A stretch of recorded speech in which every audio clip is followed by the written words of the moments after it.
नमस्कार। एक बार पुनः आपका स्वागत है। अवसर है विश्व प्रसिद्ध मेला श्रावणी मेला, जो आषाढ़ के समाप्ति गुरु पूर्णिमा के दिन से प्रारंभ हो जाती है। लाखों श्रद्धालु इस दिन उत्तर वाहिनी गंगा सुल्तानगंज के पावन तट पर स्नान करते हैं और अगले दिन सावन के प्रथम दिवस से ही श्रद्धालु जल और कांवर लेकर बाबा नगरी देवघर की ओर डाक बम और बोल बम के रूप में प्रस्थान करते हैं और तब से यह सिलसिला पूरे सावन और भादों तक बड़ी जोरों से चलता रहता है। आंकड़े बताते हैं इन 2 महीनों में तकरीबन 30 से 40 लाख भोले भक्त सुल्तानगंज से जल लेकर देवघर में बाबा बैद्यनाथ को जल अर्पण करते हैं। इसमें देश के अलग अलग राज्यों के ही नहीं बल्कि विदेशों के लोग भी शामिल होते हैं। आज 2022 के सावन का पहला दिन है। श्रद्धालु कल से ही लाखों की संख्या में उमड़ पड़े हैं, क्योंकि पिछले 2 साल से श्रावणी मेला कोरोना के कारण बंद था। श्रद्धालुओं के हुजूम बतलाते हैं कि लोग इसका कितना बेसब्री से इंतजार कर रहे थे।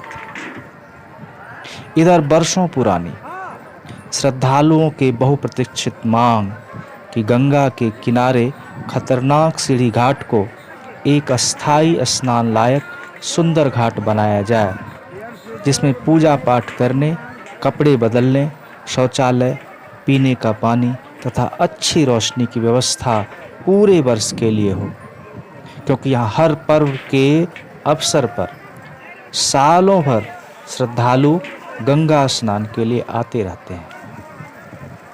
पिछले 1.5 वर्ष के दौरान केंद्र और राज्य सरकार ने सुल्तानगंज के सीढ़ी घाट को तकरीबन 100 मीटर लंबा गंगा के किनारे नया सीढ़ी घाट नमामि गंगे के रूप में तकरीबन 18 करोड़ की लागत से विकसित किया है, जिसमें स्नान के लिए कुछ मूलभूत सुविधाओं के साथ पहली बार एक अस्थायी व्यवस्था की गई है।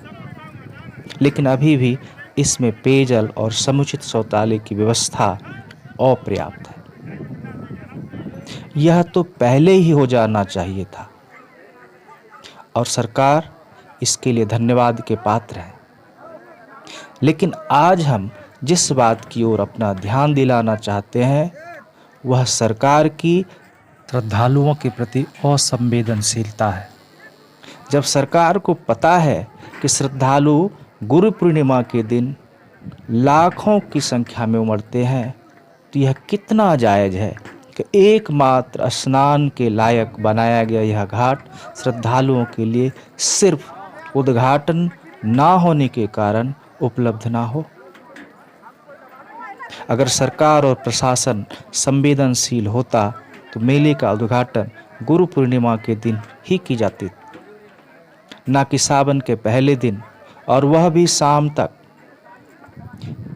इस 2 दिनों के दौरान लाखों श्रद्धालु सीढ़ी घाट के बगल में खतरनाक घाटों में स्नान करने को मजबूर हुए, जिसमें कई श्रद्धालु गिरते पड़ते नजर आए। गनीमत यह रही कि कोई बड़ी हादसा नहीं हुआ। एक और जहां दर्जनों मंत्री, स्थानीय पार्टी कार्यकर्ता और पूरा का पूरा प्रशासन और पुलिस उद्घाटन समारोह में घंटों तक भाषणबाजी, हंसी ठिठोली और नृत्य संगीत का आनंद लेते रहे, तो वहीं दूसरी ओर हजारों की संख्या में श्रद्धालु उस खतरनाक घाट में स्नान करने को मजबूर हुए। कुछ श्रद्धालुओं ने टीन चदरे के घेरा को हटाकर जोखिम लेकर नए घाट पर स्नान करने के लिए आए भी, तो प्रशासन ने उद्घाटन ना होने के नाम पर भगा दिया। तो इसी से समझ सकते हैं कि सरकार कितना संवेदनशील है श्रद्धालुओं के प्रति। इसमें कोई शक नहीं है कि नया घाट श्रद्धालुओं के लिए सुविधाजनक होगी, लेकिन यह तो श्रद्धालुओं का एक बहुप्रतीक्षित मांग था, जिसे बहुत पहले ही पूरा हो जाना चाहिए था। लेकिन पूरा होने के बावजूद भी यह उपयोग के लिए इसीलिए उपलब्ध ना हो क्योंकि इसका उद्घाटन नहीं हुआ है। कितनी गलत बात है।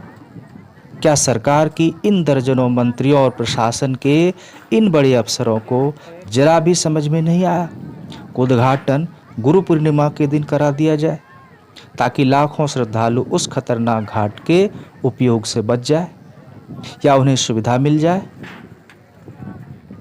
मैं यह कतई नहीं कह रहा हूं कि सरकार इसका उद्घाटन ना करे, बल्कि मैं सरकार और प्रशासन की उस संवेदनशीलता की बात कर रहा हूं जिन्हें तनिक भी नजर नहीं आया कि सुविधा होते हुए भी लाखों श्रद्धालु उस जोखिम भरे और खतरनाक घाट में क्यों स्नान करें।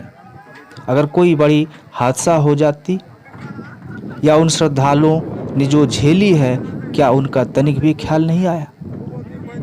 क्या यह प्रशासन की, यह सरकार की संवेदनहीन होने का परिचायक नहीं है? आप भी जरा खुद सोच कर देखें।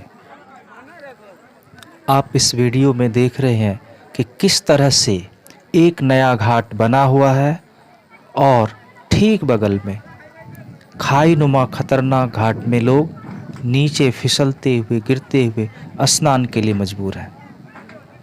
सरकार की इस असंवेदनशीलता और इस व्यवस्था पर आप अपना बहुमूल्य कमेंट्स अवश्य दें। आप सभी को श्रावणी मेला की हार्दिक शुभकामनाएं और बाबा भोले से आपके जीवन में सर्व मंगलमय की कामना करते हैं। हर हर महादेव।